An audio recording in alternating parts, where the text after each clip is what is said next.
నార్మల్గా ఎన్నో జన్మల పుణ్యం చేసుకుంటే ఆర్యవైశ్య క్యాస్ట్లో పుడతా అంటారు. తప్పు.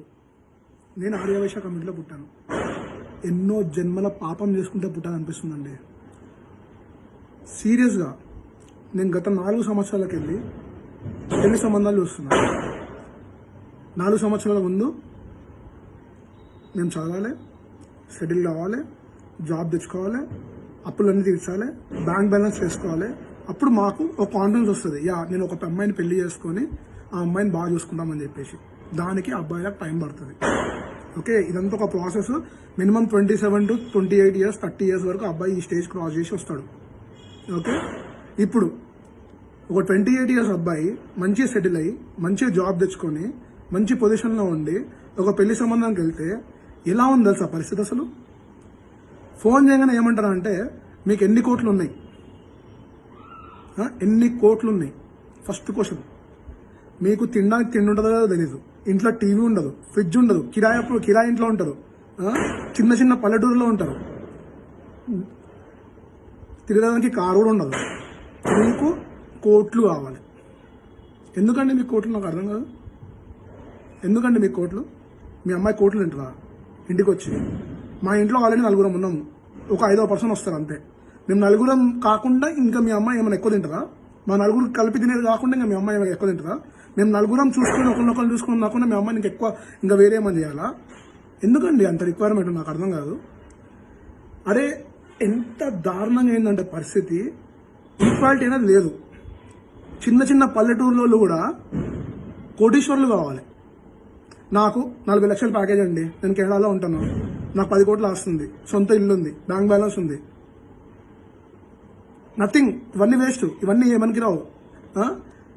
నా పరిస్థితి ఇలా ఉంటే అసలు ఒక నార్మల్గా జాబ్ చేసే అబ్బాయి ఇండియాలో, పోనీ ఒక కిరాణా షాప్ ఉన్న అబ్బాయి, పోనీ ఒక మెడికల్ షాప్ ఉన్న అబ్బాయి, పోనీ ఏదైనా చిన్న బిజినెస్ చేసే అబ్బాయి, పోనీ ఏదైనా ప్రొఫెషన్, ఏదైనా స్టార్టప్ కంపెనీ చేసిన అబ్బాయి, వాళ్ళ పరిస్థితి అసలు ఏంది అంటే ఇంకా వాళ్ళ పెళ్ళిళ్ళు కావు. ఇంపాసిబుల్, పెళ్ళిళ్ళు కావాలి. మీ అందరికి నేను చెప్పేది ఏంటంటే, బెటర్ మీరు మన క్యాష్ వదిలేసి బయట క్యాష్కి వెళ్ళి ఎవరైనా చేసుకుని హ్యాపీ ఉంటారు. వీళ్ళకి పెళ్ళిళ్ళు కాకముందే ఇంత రిక్వైర్మెంట్లు ఉంటాయంటే పెళ్ళి కాక మనం వదలడం చాలా ఈజీ, చాలా చాలా చాలా చాలా ఈజీ. నేను ఒక బ్రోకర్ దగ్గరికి వెళ్ళానండి స్టార్టింగ్ 3 years బ్యాక్. ఆయన నాకు ఏం చెప్పాడు తెలుసా? 2008లో సంవత్సరంలో ఆయన 500 నుంచి 600 పెళ్లిళ్ళు చేశాడంట. ఆయన ఒక అపార్ట్మెంట్ కొన్నాడు తెలిసినలో. సంవత్సరంలో 500 నుంచి 600 పెళ్లిళ్ళు చేశాడన్న. ఇప్పుడు సంవత్సరం మొత్తంలో 10 పెళ్లిళ్ళు చేస్తున్నాడంట. అది కూడా అదృష్టం బాగుంటే. 2018 మాట ఇది. 2010 నుంచి 2018కి ఏమైపోయిందంట అసలు? నాకు అర్థం కాదు. డాక్టర్లే కావాలి, అందరికీ సాఫ్ట్వేర్ ఇంజనీర్లే కావాలి, అందరికీ అమెరికా ఉన్నోళ్ళే కావాలి. అమెరికా తప్ప వేరే దేశం తెలియదు పబ్లిక్కి. ట్రంప్ కూడా వెళ్ళగొట్టినా కానీ తెలియదు అసలు ఏది రిక్వైర్మెంట్లు. ఎవరన్నా కానీ అసలు అబ్బాయి మంచోడా, అబ్బాయి గోల్స్ ఏంది, అబ్బాయి కెరియర్ ఏంది? నేను 30 yearsకి నేను 30 yearsకి ఇంత అచీవ్ చేసిన అంటే నెక్స్ట్ 10 years ఇంకా ఎక్కువ అచీవ్ చేస్తాను కదా. అండ్ నెక్స్ట్ 10 years తర్వాత మళ్ళీ ఇంకా సంపాదిస్తాను కదా. మీరు 30 ఏళ్ళు ఉన్నప్పుడు మీకు ఏముందండి అసలు? నాకు అర్థం కావట్లేదు. మీరు పెళ్లి చేసుకున్నప్పుడు మీ టైంలో అసలు మీకు ఏముంది? ఇప్పుడు మీ పిల్లలకు వచ్చేసి ఇన్ని రిక్వైర్మెంట్లా? అసలు నాకు నిజంగా అర్థం కావట్లేదు. నాకు సొంతం ఇల్లు ఉంది, నాకు జాబ్ ఉంది. ఓకే, నేను అమ్మాయిని పూల్లో పెట్టుకొని చూసుకోగలుగుతా. నేను ఒక మంచి అమ్మాయి, మన క్యాస్ట్లకి ఒక మంచి అమ్మాయిని కోరుకోవడం అనేది తప్పే అంతే. 100% చెప్తున్నా. ఎందుకంటే 100% తప్పు. నాది బుద్ధి తక్కువ. ఎందుకంటే నేనేమనుకున్నా అంటే అదే మన క్యాస్ట్కి చరిత్ర ఉంది, మన తెలుగు అమ్మాయిని చేసుకుంటే ఇలా ఉంటుంది, ఒక మంచి ఇంట్లోకి ఒక 10,000 అమ్మాయిని తెచ్చుకుంటే బాగుంటుంది, నాకు బాగుంటుంది, మా ఫ్యామిలీకి బాగుంటుంది, మా అమ్మ నాన్నకు బాగుంటుంది, మేమందరం కలిసి మంచిగా హ్యాపీ ఉండొచ్చు. నువ్వు హ్యాపీ ఉండవు. ఇక్కడ ఎవ్వరు సంసారాలు చేయడానికి ఎవరు పెళ్లి చూపులకు రావట్లేదు. ఇక్కడ అందరికీ రిక్వైర్మెంట్లు బిజినెస్ డీల్. ఒకళ్ళు అంటారు, మా అమ్మాయిని అసలు నీకు వచ్చే సాలరీగా చూసుకుంటావా? ఎంత తింటుందండి మీ అమ్మాయిని నెలకి? నాకు అర్థం కాదు. ఏం కొనుక్కుంటుందండి మీ అమ్మాయి? నాకు సంవత్సరానికి 40 లక్షలు జీతం. ఏం కొనుక్కుంటుంది మీ అమ్మాయి? నాకు అర్థం కాదు. 40 లక్షలు ఈ సంవత్సరం కొనేసిందా? అసలు ఏం మాట్లాడుతున్నానండి అసలు? సరే, మీరు పెళ్లి చేయకుండా మీ అమ్మాయిని మీ ఇంట్లో పెట్టుకుంటారు, 4-5 ఏళ్ళు చెప్తారు. 5 సంవత్సరాలు మీ అమ్మాయిని పెళ్లి చేసుకుని ఇంట్లో పెట్టుకుని మీ అమ్మాయి 5 సంవత్సరాల్లో మీరు ఏం పెట్టారు మీ అమ్మాయికి? నాకు చెప్పండి ఒక మాట. అరే ఏం రిక్వైర్మెంట్లు అండి బాబు, వామో. అందరికీ సీరియస్గా చెప్తున్నా, అబ్బాయిలందరికీ వేరే క్యాస్ట్లో చేసుకోండి. మన క్యాస్ట్లో ఫస్ట్ థింగ్ ఏంటంటే 90% అమ్మాయిలు బాగుండరు.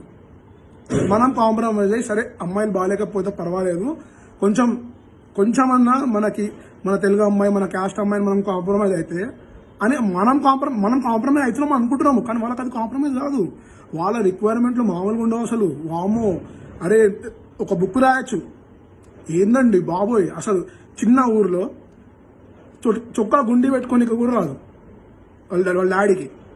ఆయన నాకు వచ్చి క్వశ్చన్లు వేస్తున్నాడు, ఏంది నీ ముఖానికి నువ్వు మా అమ్మాయిని చూసుకుంటావా అన్నట్టు మాట్లాడుతున్నాడు. అరే మీకు సరే వచ్చిన వాళ్ళ మీద నమ్మకం లేదు, అట్లీస్ట్ మాట్లాడమన్న పద్ధతిగా మాట్లాడండి. ఒక రెస్పెక్ట్ ఇవ్వండి ఎదుటి వాళ్ళకి. నో అని చెప్పినా పర్వాలేదు, ఎదుటి పర్సన్ నేను నో అని చెప్పినా యాక్సెప్ట్ చేయగలుగుతా. బట్ ఒక కామన్ సెన్స్, ఇప్పుడు మీ ఇంటికి కొన్న పిలిచినారు మీరు, కొంచెం కామన్ సెన్స్. సరే ఇదంతా అయిపోయింది. ఫస్ట్ ఏమంటారండి అమ్మాయిలు, ఇంటికి రా ఇంటికి రా ఇంటికి రా ఇంటికి రా ఇంటికి రా అంటారు.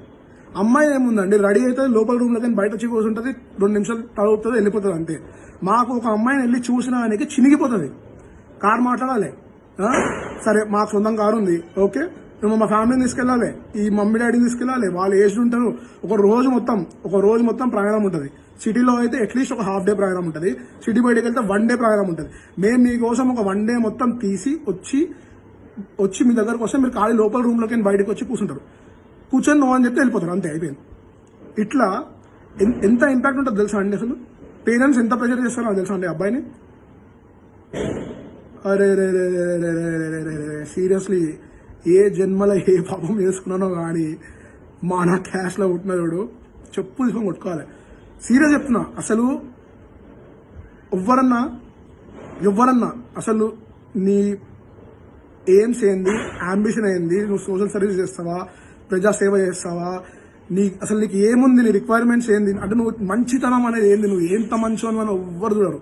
డబ్బు డబ్బు డబ్బు డబ్బు కోట్లు కోట్లు కోట్లు కోట్లు. ఫోన్ ఎత్తాగానే ఎన్ని కోట్లు, ఫోన్ ఎత్తాగానే అరే ఎన్ని కోట్ల, అరే బాబు మీకు దండం పెడతాను ఆయన ఏంది 10 కోట్లు అంటే ఎంత తెలుసా, తీసుకెళ్లి బ్యాంక్ లో వేస్తే సంవత్సరానికి 60 లక్షలు వస్తుంది ఎఫ్డీ చేస్తే. 10 కోట్లు డబ్బులు ఉన్నోడు తీసుకెళ్లి బ్యాంక్ లో వేస్తే నెలకి 65 లక్షలు, సంవత్సరానికి 60 లక్షలు వస్తుంది, నెలకి 5 లక్షలు వస్తుంది. ఇక మీ బిజినెస్ మైండే చెప్తున్నా, మీరు బిజినెస్ లో బాగా తోపు కదా చెప్తున్నా ఏనండి. 10 కోట్లు అంటే చాలా ఎక్కువ, 10 కోట్లు అంటే చాలా ఎక్కువ. నువ్వు మీ జీవితంలో మీరు 10 కోట్లు సంపాదించలేరు, అందుకే మీకు కోట్లు కావాలి. 10 కోట్లు బ్యాంకులో వేస్తే సంవత్సరానికి 60 లక్షలు వస్తాయి. తక్కువ ట్యాక్స్ గీక్స్ అనేది చేసినా కూడా నెలకు 5 లక్షలు వస్తాయి. 5 లక్షల కన్నా ఎక్కువ తింటుందా మీ అమ్మాయి నెలకి? నా జీతం కాకుండా 5 లక్షల కన్నా ఎక్కువ తింటుందా? నా పరిస్థితి ఎట్లుందంటే ఐ డోంట్ నో. వేరేల పరిస్థితి అయితే దారుణం.